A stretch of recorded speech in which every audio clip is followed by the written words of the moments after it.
Welcome back. I am so excited for today's episode. We're going to be digging in with Lindsay Wood, and she is the tiny home lady. And so I am so excited to bring this beautiful human being into the space because she has, one, a beautiful, huge, incredible mission that's changing the world. And two, she's a fucking awesome person, and you're just going to love and laugh with her the entire time.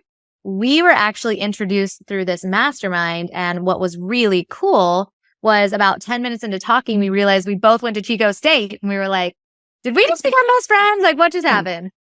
So I am so excited to bring my friend in, and it's like incredible woman on a mission. She truly is shifting what it's like to really allow yourself to connect into like, what are my biggest goals and how do I have that translate into the space that I spend sometimes the most amount of time in?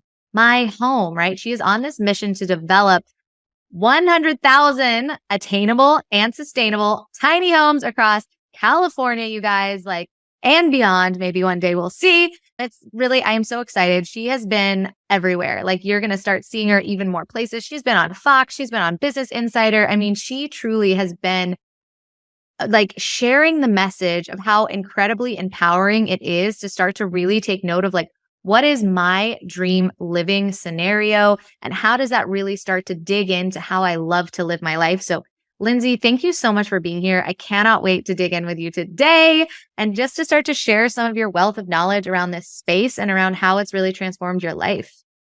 Thank you, Christina. This is awesome. I'm here with the modern shaman. Good old days of Chico. Even though we didn't know each other at the time in Chico, I think we're there in different times. There was definitely a synergy in addition to the fact of all the spirituality and all the great connections you have helped me personally, because I became your client after meeting you to help deal with some of that spiritual baggage that needed to be released so I could go out and share with more people in the world how important it is that we take a look at smaller living spaces for freedom. Yes. Yeah, truly. Oh my gosh. I love it because we're all on that spiritual journey of evolving. And we all need guides. I have my own guides for that reason to help me tap into my most authentic self and how to really honor her and better understand her and heal all the stuff that's in the way of what we want. Right. So it's just such a testament to the growth that you do both personally and on a business side. So let's dig into this. So what had you personally go tiny? Just starting there, and then we can dig into it even further. My husband and I were living in Marin County. And that's just right above San Francisco. Really cheap place to live, not. And everything around us was like $1 million. We had this great little in-law suite under one of his friends' houses. And while it was an amazing home, I still felt like I wanted to own a home, right? I wanted to tap into that American dream that so many other people had because I really couldn't change anything of her home. She owned it. I didn't own it. I was renting it. So we totaled up $100,000 in rent in 7 years. And I just, even though it was the most amazing place and how great of a deal we had, we started looking at buying land. And we looked north of us in Nevada. And we got outbid on 2 pieces of property. We're like, what? These are just raw land. You actually have to do a lot to change raw land into someplace you're going to live. And when we got outbid that, we were like, maybe we want to go a different direction. We still wanted to travel, see the rest of the country, all those things. And so we thought that going tiny on wheels would be a really great way to do that because then we not only own a home. I had learned a lot from my friend Jay Schaefer that started the movement that having a 2x4 wall is very different than an RV. I know we wanted to travel for a certain amount of time, but not forever. And that where we were going to put our home, we wanted to live in it like it was a regular home. So I knew enough to know that I definitely wanted to go tiny with the regular siding and roofing and all those kind of things, double-sided windows, all that, or double pane. And so we started out on that journey and we found a builder. Unfortunately, 6 months into the builder went out of business in the middle of the build. And one thing led to another from us having to DIY our home, go from custom builder to surprise DIY to figuring all of the problems and the challenges that came with that. I then started consulting with other people once we were on the road and showing our home, and really just one thing led to another for me to become the tiny home lady. Talk about divine intervention, right? It's those moments that bring us to our knees where we're like, what is happening? Universe, like, and then we're like, oh, like hindsight 2020, this became my passion and purpose. And had I not experienced this, I wouldn't then be doing it for a living. Yeah, that was going to be one of my questions is like, chicken or the egg? Did you start with having a tiny home and then transition into business? Which it sounds like yes. Or did you start in business and then decide to go tiny? The cool thing was one of the greatest things, just to give more context, we were in the middle of our 5th house flip. So I was working a full-time job doing LED lighting. I was really getting the insight to go more online. Yeah. And my job at the end of that year for just about 6 months turned into more digital. So that really gave me an exposure to like, oh, this is exciting. I would only have to go like 2 hours south, maybe once a week versus going into the city pretty much every day, 5 days a week with the full commute thing. And so that really gave me the taste of a little more freedom. Yeah. And then I wanted more. And then that company ended up folding. I was like, okay, this is a great opportunity. We sold our last house flip, had a certain amount of money. And here's what I love about the teaching world. They have this thing called the sabbatical. I'm like, why don't all of us have a sabbatical? Like getting a moment to actually take a pause. Like I did that when I was 26, when I traveled Europe. I did that when I was 30, when I traveled around the world and lived out of a backpack and taught English as a second language. So I've done these points in my life where I just took my own sabbaticals and had and went on this big journey. I just didn't expect it to be the DIY turn travel journey, right? We thought it'd be a little bit sooner, but all of that lesson, like if I had just gone with a builder and everything had worked out, I don't know where I'd be. But because it didn't work out, I was able to go to these festivals. It was 8 that one year. We left in March. And by November of 2019, I had spoken at 8 different shows across the country, tiny home related. And what was my topic? How to hire the right builder. Very fitting, right? Oh my gosh. Okay, you're speaking into something that I just think is so powerful. The power of the pause. Like if we could all just pause for like 10 minutes sometimes, like I'm telling you, like high achievers, we think it's like go, go, go, go, go. If I stop, then everything's going to crumble. And sometimes, honestly, it does because it's meant to, right? Like if we're going so fast, sometimes we don't realize we're running in the wrong direction. And by wrong, it just means maybe that's not in alignment with your soul. And like how empowering that you actually created those spaces to just explore yourself or just to get to know yourself better, like and honor her and what it is that she wants and just all of it. Wow. I would even love to dig into. You know, another big tap into this is I had a near-death experience and I've had friends pass, but it actually was something I learned in high school. This guy came out, did one of those big assembly presentations, and he drew a line on the board. And it was like birth, death, right? And in the middle, and he had these little marks, like 18 is really when you're off being an adult and figuring things out for yourself.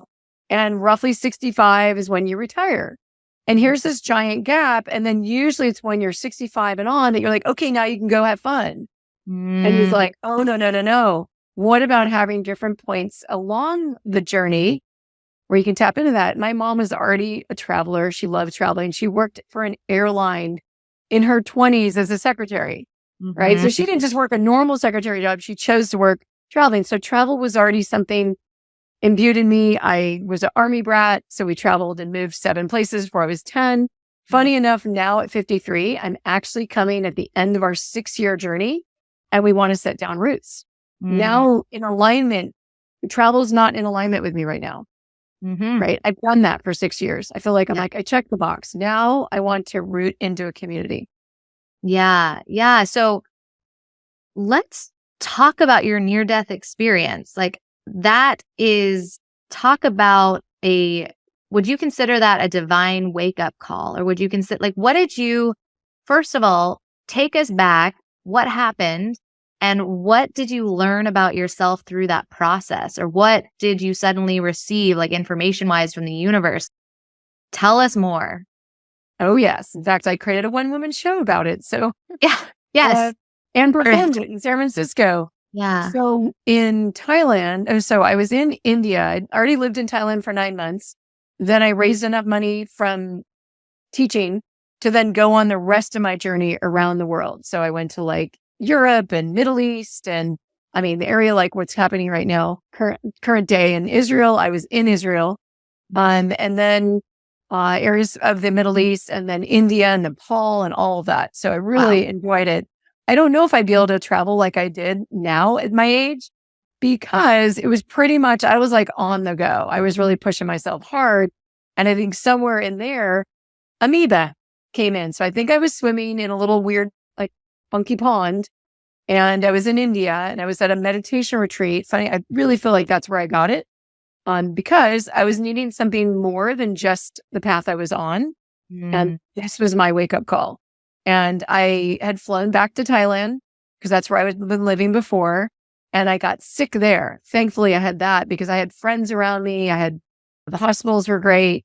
And so I got sick. But as I was getting sick, I was in like a bathtub with no water. I was staying at a friend's home, so no one was there except for me. And I was in the bathtub, super heavy energy. What was happening is the dysentery that I had for the week previous and all the dehydration combined to, I was literally dehydrating to the point where I was about to die. Yeah. And that's legit. In fact, every time I tell the story, I reach for water. Yeah. You're like, actually, and PSA, let's all hydrate. Yeah, hydrate is good. So I was in the bathtub, and how much time this took in the real world, don't know. But in this ethereal world, I was met with my guides, just as who I call her. I traveled to another world where I was looking down at my body in the tub. I was feeling calm and peaceful. There was no like agitation because it was like dehydration takes a lot of energy. And so, but in that moment, and it took me later, the shamanic training that actually I did for a full year apprenticeship really was the thing that helped me go back and unpack what happened in the moment. But in the moment, I went up to another realm. I signed a contract. There was a physical, like visible contract that I signed that said I would be brought back into the body. And in doing that, I would be committed to being a lifelong investor, contributor to sustainability of our planet. You guys, I did that in 2000. It is 2023 now. Yeah. I have not faltered from that. Biodiesel, LED lighting, and now tiny homes. Always on the path to making our planet a better place. Like, let's all let that land for just a second. Like, having this contract, knowing, first of all, when we come, our soul drops into this body, we also have a contract. It's almost as if this reminded you of what your contract was.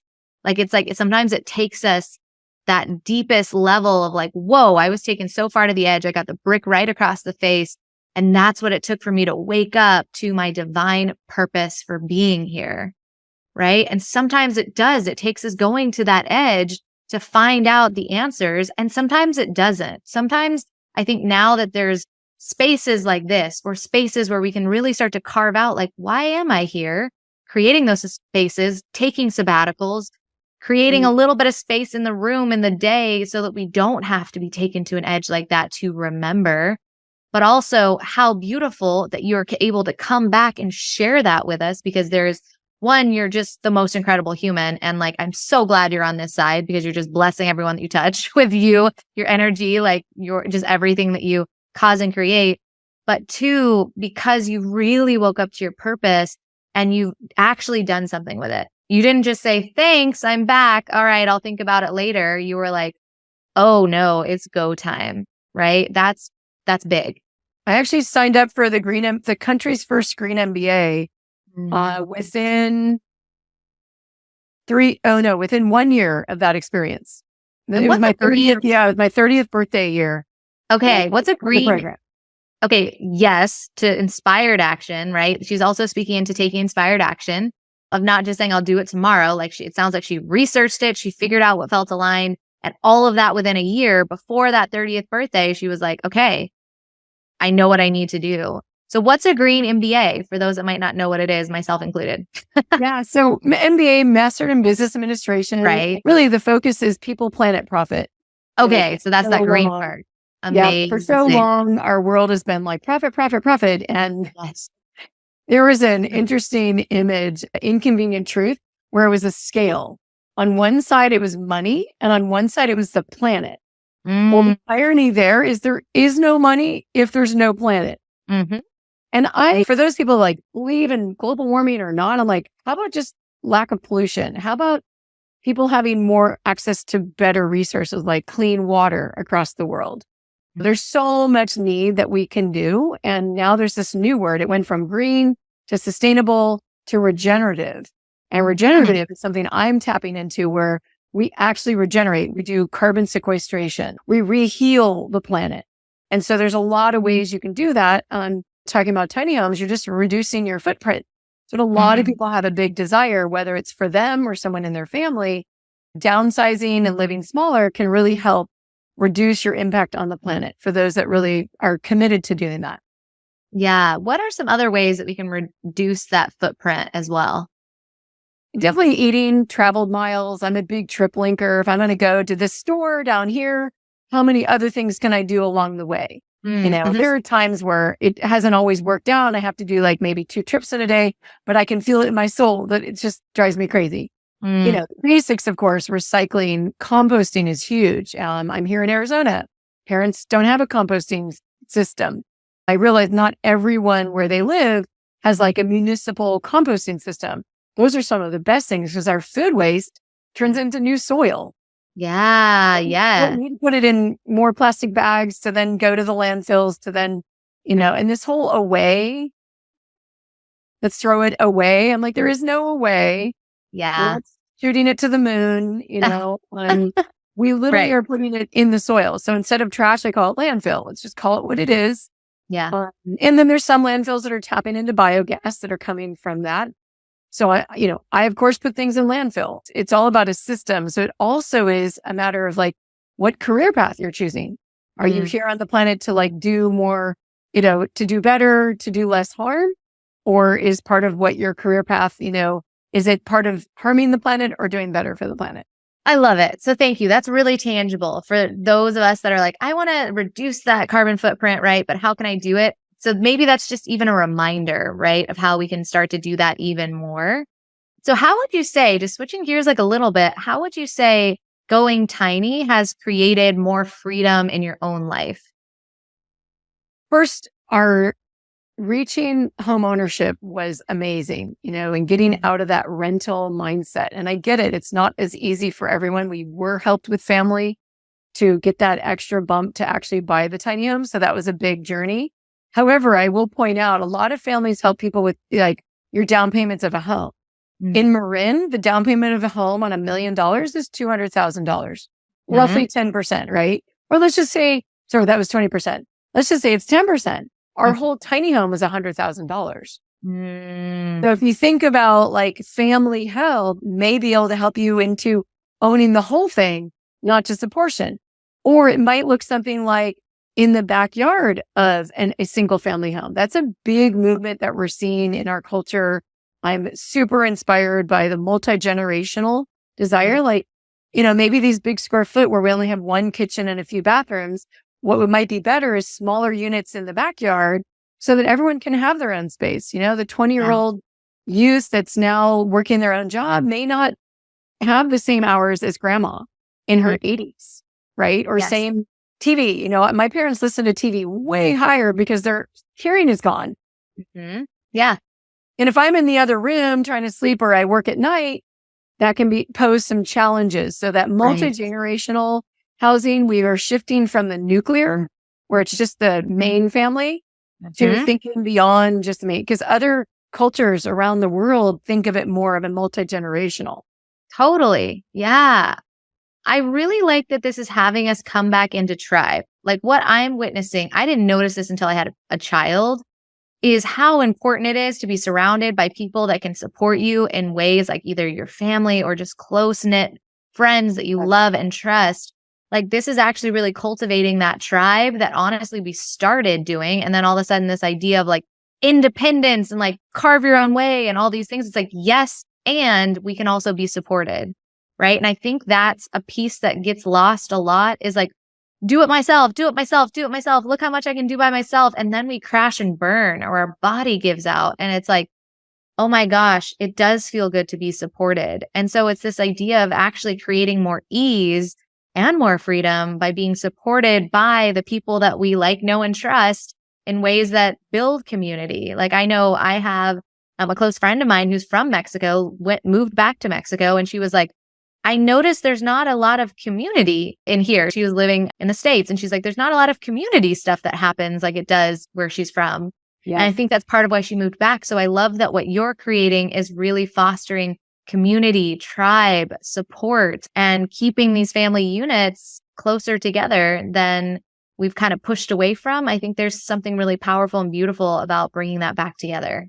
And you know what's super cool is we can also look at it from the lens of just urban planning and the way that our cities are planned, which maybe not many people may think about, but that is a career path that we need all the help we can get. Yeah. On this idea of infill housing or going up and in the backyard versus spreading. Because what spreading does is more miles driven. We saw that from the 40s and 50s, smaller communities. And then the 60s, 70s, 80s, it just grew. The suburban lifestyle grew. And then that meant more miles go back to the city center. Right? So actually by creating more infill gives a lot of opportunity. I mean, there you are in Texas. You guys have a lot of land, a lot of space.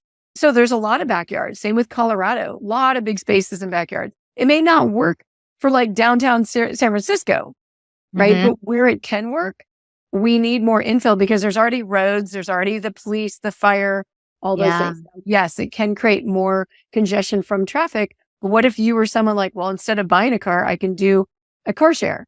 Those economies are also growing as well. The shared economy. Yeah. So what I think is really cool that you were just kind of speaking into is there's a difference between a tiny home on wheels and a small house on a foundation. Can you kind of speak about the difference between those two? Yes. And the big one we use, there's a legal term. People have heard of probably mother-in-law, granny unit.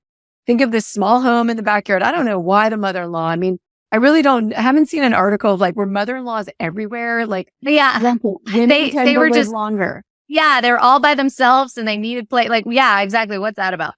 The mother-in-law is now really the legal term is accessory dwelling unit or ADU. So that is the term. Then there's these things called junior ADUs. You might convert a master bedroom or a garage that's connected. You might share a bathroom, those kind of things. But ultimately, it creates more kitchens, right? Yeah. Different spaces for people to live independently, but connected. Yeah. Right? Connected to the tribe, connected to the family. It could be mom and dad in the backyard that have already raised the children. You're like, oh, my kid's got 3 other children. I'm going to let you be in the big house. I'll go be in the backyard and I'll come over to your house and make dinner. Yeah. Spend time with the grandkids, right? The support for families is something that agriculture communities did centuries ago, right? Yes. This is not a new thing. It's just, we got, put into the like, go be yourself, go big or go home, be independent, do everything on your own, nuclear housing, to now more, my kid, it's not their fault that in the 1970s, we just ceased to build as many homes as we did in the last 3 or 4 decades coming out of World War II. It's also not their fault that by creating less supply naturally creates a high demand and now the prices go up. So wages didn't keep up with the rising in prices. So it was about, in the 70s, it was about your your housing price was 2 times your wages. Now it can be more in the 6, 7, or 8 times, depending on where you're at in the country. That is a tough thing. And you did nothing wrong. You just were born at a time when there was more people on the planet and less housing being built. Wow. Okay. I just love how passionate you are about this. Like, I just want to rewind for a second and just point out the fact that you're clearly living your passion and purpose, and that big ass moment that took you to where you're at now. Like, I think a lot of people are scared to go in on what they love or scared to maybe quit the corporate job and go into their passion and purpose. And it's like, you're really speaking into, sometimes we have to be brought to our knees to rebuild. But what I think is really beautiful is when we plug into your story and stories that are similar, we don't have to be brought to our knees. We can actually start to learn from you and learn from people that have done that and say, wait a minute, what if I just started now? What if I just put one foot in front of the other? What if I saw every frustration as maybe a redirection and really allow myself to just know that everything's happening for me. Even the stuff that we want to fall into that victim place and be like, this is happening to me. I hate everyone. Like, no, sometimes this is the most beautiful thing that will ever happen, even if it feels so crappy in the moment.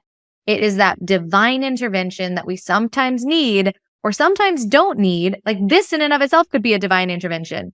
You could be listening to this and being like, damn, I want to go after what I desire. Or damn, I want to start to reduce my own carbon footprint. Damn, I want to learn I want to help my family get housing. That is probably the biggest message over the last 6 years that I feel so passionate about. Yes, I help individuals, but most likely it's individuals that like my brother, my sister, my uncle, my father has property and I want to now live on it. I want to sell my home. I want to go from renter to owner.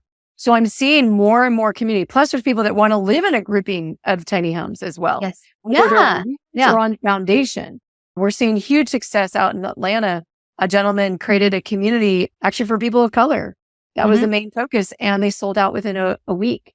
They took the waiting list from that one. And then they went on to create another community of smaller homes that were second story, built a foundation, and it created a community walking past, super modern, beautiful. And they sold out in 2 days. Whoa. That is a huge indicator that people are wanting something different that may not be the apartment building. I think that still has its application, but it has more of it. It's my own home, but I'm willing to live in smaller scenario. And I see these in pocket neighborhoods all over the place, these pocket, cottage clusters, that kind of thing, maybe for the community, but you can also create one in your own backyard and your own family. And that probably is the biggest thing we need to shift that mindset, because it takes a little bit. If everyone around you is used to buying these big homes and you're the only one, it's like one person rolling around in it, it can be lonely. Versus there's some seniors that are bringing, people to live in different rooms. I mean, this home I'm in right now is 2,500 square foot. If one of my parents passes, that's one person for a big home that's knocking around a lot. And our millennial generation is the biggest, as well as our boomers. So there's an interesting interchange here of our two biggest populations are the youngest and the oldest right now.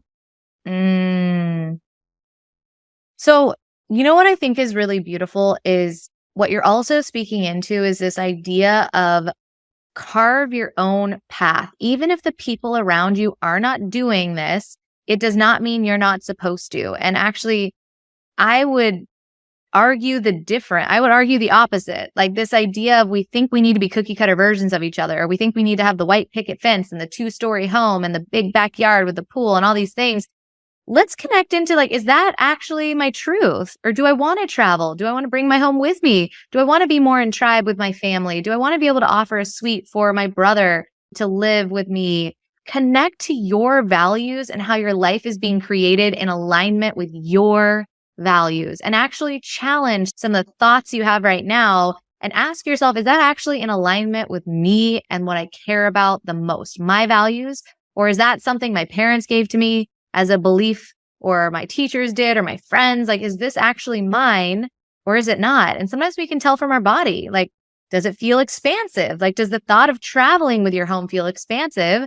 Or does it feel constricting, right? Where in your body does it feel constricting? Our body can be a really powerful tool of saying, is this belief mine? And I think that's what's so beautiful is your body is the thing that woke you up to your truth. You were brought to your knees with your body. And then you were like, wait a minute, I'm out of my body. I think I want to go back in there. Let's make a difference now, and our body is a really powerful tool to starting to speak our truth when maybe we can't hear our intuition quite yet. And what I love about what I do with people, I like to guide them away from my kind of story. I don't want them to have necessarily my kind of story. Right. There's a lot of people in variety of scenarios. Maybe their builder went bust or something happened, but there's a recent Insider article that just came out featuring my Go Tiny Academy. And it was because Stacy ended up with her home and the press wanted to feature her. And the biggest thing that she learned from me is watch out for these certain builders, because she came into my program and within a week or so, she was looking at a builder. And because I knew I was networked, I had heard some negative things about this one. I'm like, hold up a second. They ended up stealing a number of deposits and just running away with it. I mean, this happens in the world of business, regardless of what industry you're in. but especially in new ones, I helped her avoid that. So when she says she's saved me thousands of dollars, to her, she's not joking around, because there was one woman that did do that and lost $20,000. So I like to get people like, okay, here's what happened to me. Let's not have you go down that process. Right. Totally. And Tiny Academy was created so people could figure out the land, the build, and the finance. So they make sure they just understand all those different things that I wasn't necessarily, I'm like the classic, my story is such a funny thing, because there were a number of things that I saw as red flags, and I just pushed through so much because I was just so excited and kind of lost my shit on my excitement that I didn't stop to check. So if anything, I become someone else's extra, like whether it's advocate or someone that can caution. I had a number of friends like, we want to do this, this, and this. I'm like, oh, that sounds great. Let's break down which one's really best for you right now. And then we'll get to that. Mm-hmm. The power of mentorship, right? The power of tapping into someone who's done it before, right? I love that you've created that for people to start to understand sometimes the pitfalls of like, hey, don't do it this way and do it this way. Or here's some ideas to just gut check, right? Like that's so empowering. And I think in life, we're meant to have so many different guides. And I love that you're guiding people down this path so that they're not jumping into those pitfalls that you have before, that you've seen like other people, not clients, but other people do before, where you're like, oh, if you were a client, I could have helped you with this. I wish you would ask, it's like, just support yourself, surrounding yourself with people who are truly have your best interest in mind. Like, and that truly is Lindsay. Like she has your best interest in mind in all things, like as a friend, as a business partner, like all these things. Like she really is the person to learn from when it comes to tiny home ownership. Like tap into her energy 100%. You can trust her. And I think that is what's so beautiful about you and everything you've created is you make it easy. When the process can feel stressful, you make it so much easier. Your humor in and of itself just has people feel so good about the process, because I think it can get really confusing, and you make it really simple. And you also share with people like, do not go down that path, or I highly recommend that you don't. And here's why. And so you save people a lot of time, a lot of money, and a lot of heartache. So God bless you. Yes. Right. We do want to save time, money, and energy. That's the reason why I came to you. Right? Yeah. Absolute blocks in my past lives that I knew I could not just dig out on my own, even with all my own shamanic healing and training. It's my own self, right? Yeah. And so it was so helpful to have a session with you and just have all that stuff just like, come up, because sometimes we're going along. I'm like, I feel like I'm doing everything right, but something's still dragging me down. And you helped clear a lot of that out for me. So now I can flourish and do more support for more people. Yeah. Yeah. What I love that you were just speaking about is like, we can have all the answers, but we might not be able to see our blind spots because we're too close. That's why I have my own healers and I have my own coaches, is because I'm like, I'm clearly not seeing something. Right. So I love this. So tell me, what was that session like? What was it like working with me? Like, what did it feel like? And I'd love to know too, like what has transpired since leaning in, clearing out stuff from not just this lifetime, but past lifetimes. Like there was just so much that we can clear out and cleanse and clear. And I'd love to hear your perspective on it. Well, my Instagram's gone bigger.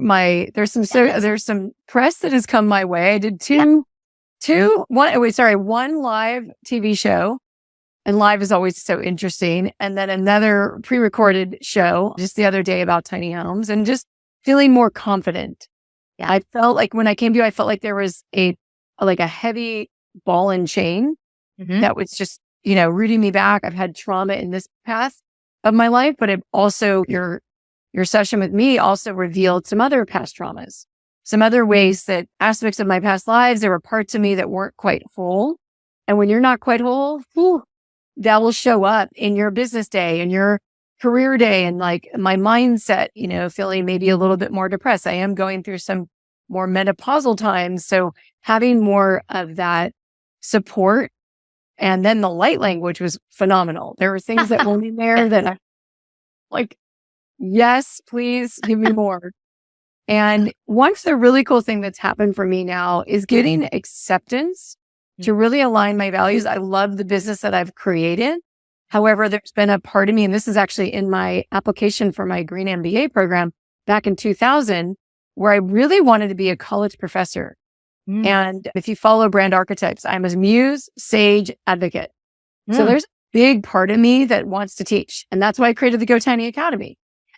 But I really am excited about applying for a position at my local college for two reasons. One, it'll kind of tap into that lifelong dream of teaching business, because I feel like these youths that are in these schools that are just coming out of high school can really learn from someone like myself, who's, I haven't just like made the $1 million, but I've kept my cash flow positive and flowing and created a business that I feel like is sustainable and can keep going.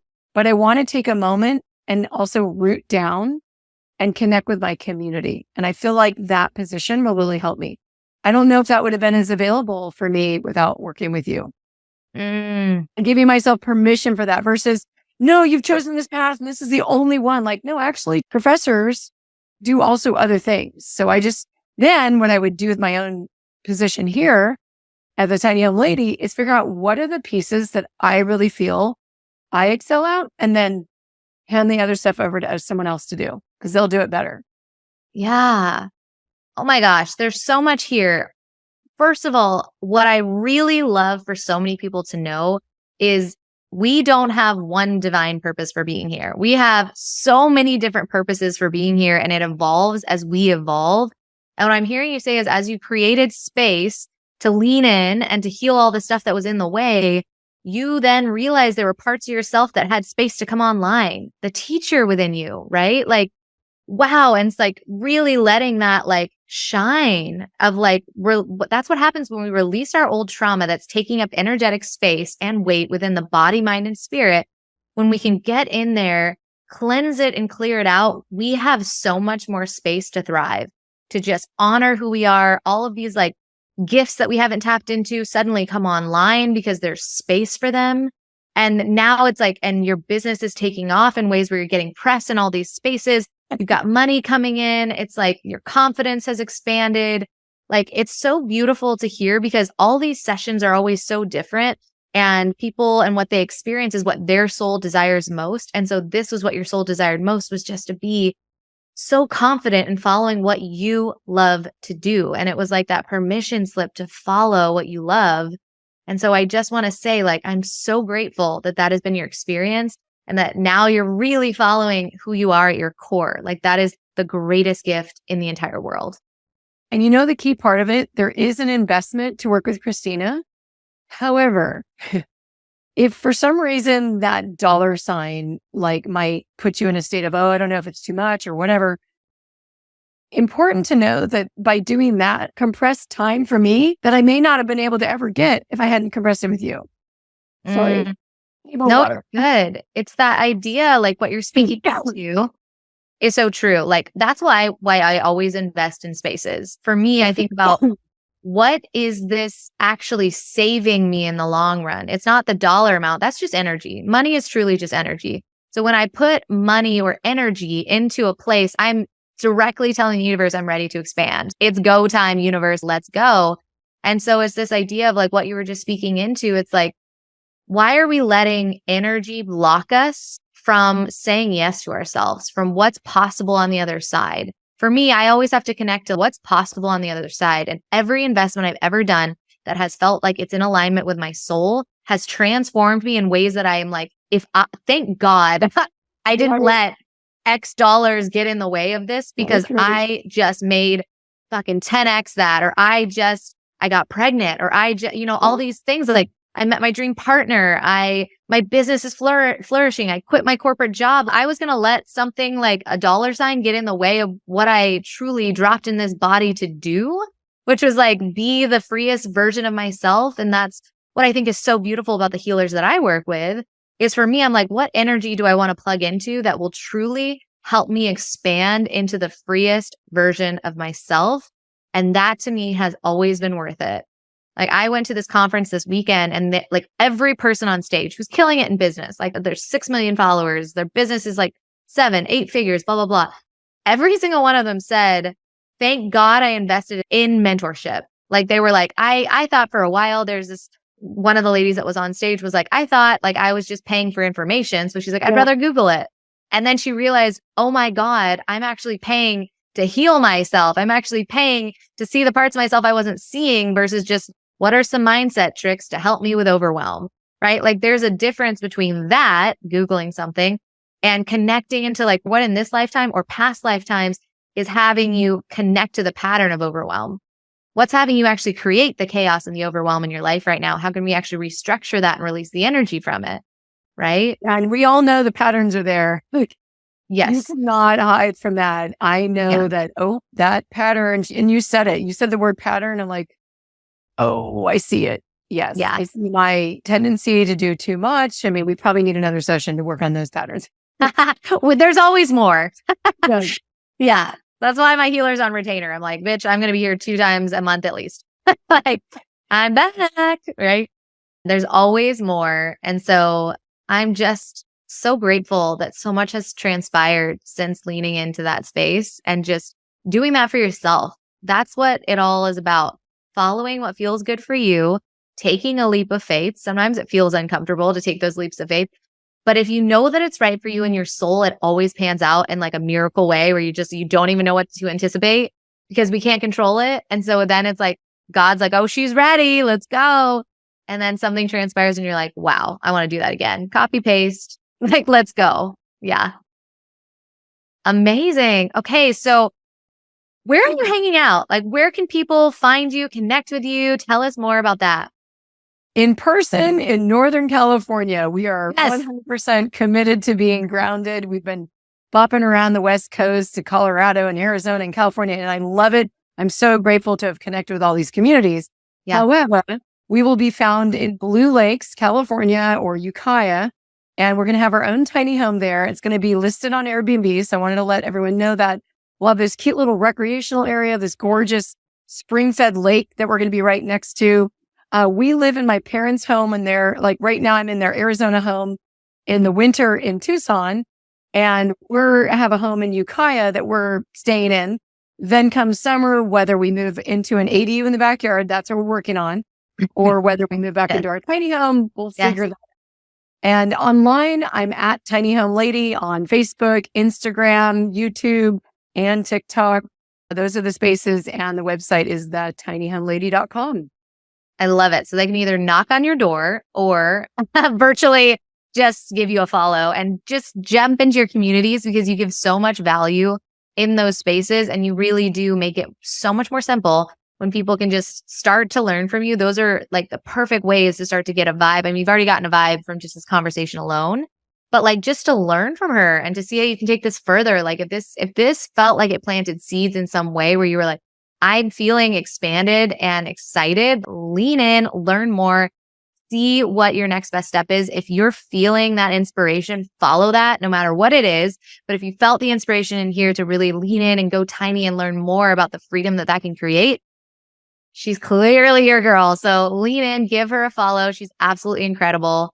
And one more thing, I do have a 15-minute discovery call. Yes. There's not a ton of time to dive into it, but it's enough time to really get you, what is your next step? It may be working with me. It may be reaching out to family, figuring things out. So I love those 15-minute calls to really help someone take what they're doing and just tapping into the internet and really guide them on the right path. Incredible. So we're going to drop that in the show notes so that you guys can click that link. It's like 15 minutes to just ask all of your deepest questions so that you don't have to Google it all, because hands up, if that was you, it was me, Googling things and not knowing if I'm like on the right source or just wasting time. Like imagine if you could step into a room with a guide for 15 minutes versus Googling it for 4 hours or asking ChatGPT and then having to go down the rabbit hole of seeing where that's taking you. Like this could not be more worth it. So lean in, click that link, schedule your free discovery call, and you can just ask her all the questions that you have that you just want clarity on so you don't have to Google it and you can tap into a trusted source that can really connect you, and she can really connect to your story and how to really support you and what's unique to you. Yes. Oh my gosh. Lindsay, thank you so much for just coming on here, providing us with so much value. I love you so much, and I'm so grateful for you being here for saying yes to yourself in a million ways, and for healing the planet, healing yourself, for just being a light in every room that you walk into. So thank you so much for being here.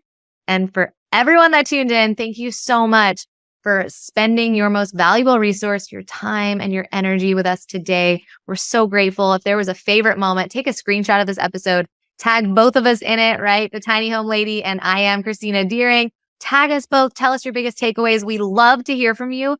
And we're so excited to see what's next on your journey. Talk to you soon. Take a screenshot. Bye, everyone.